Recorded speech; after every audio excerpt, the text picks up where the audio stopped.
Justin Brownlee mga bro, ibaban daw sa China matapos paiyakin si Yao Ming at Gilas bonus nakakalula.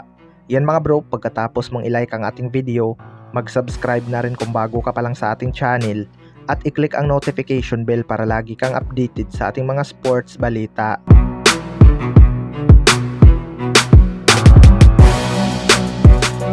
So masaya ngang dumating sa ating bansa ang Gilas Pilipinas kahapon mga bro. Mainit nga ang pagsalubong ng mga Pinoy lalo na kay Justin Brownlee na naging malaking dahilan kaya nauwi natin ang gold medal. Paniguradong magkakaroon ng malaking bonus ang bawat player ng Gilas Pilipinas dahil minsan lang tumangyari mga bro at alam naman natin kung gaano kagalante itong SMC Group pagdating sa ganyan.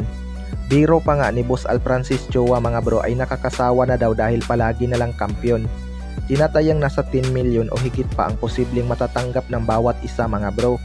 Nakakalula talaga ang bonus na yan kung ganyan kalaki, pero deserve naman talaga nila yan dahil hindi rin biro ang kanilang dinalang moral sa ating bansa.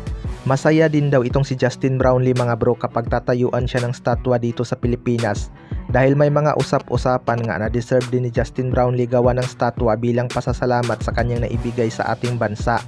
Mantakin mo ba naman 61 years ang hinintay natin bago makuha ulit ang gold medal sa Asian Games. Sa kabilang banda naman mga bro, Justin Brownlee ibaban daw ng China matapos paiyakin si Yao Ming. Paniguradong marami pa ring Chinese ang hindi nakamove on sa nangyari mga bro dahil sa kanilang pagkatalo. Kahit naman siguro tayo, kontra China talaga ang pinaka-intense na naging laban ng Gilas Pilipinas ngayong Asian Games. Kahit kinabahan tayo laban sa Iran, mas iba pa rin yung nakambak natin ang host country na China dahil marami talagang umiiyak at naging balimbing na mga Chinese. Ang masakit para sa kanila mga bro ay tinalo lang sila ng Team B na lineup ng Gilas Pilipinas dahil hindi available ang mga player natin noong FIBA World Cup. Naging malaking factor nga sa panalo ng Gilas Pilipinas itong si Justin Brownlee. Na-lockdown naman nila ito sa depensa pero noong dulo talaga ay wala nang nakapigil kay Justin Brownlee na pataubin ang China. Dahil nga sa naging winning shot ni Justin Brownlee, gusto daw nila itong iban sa China.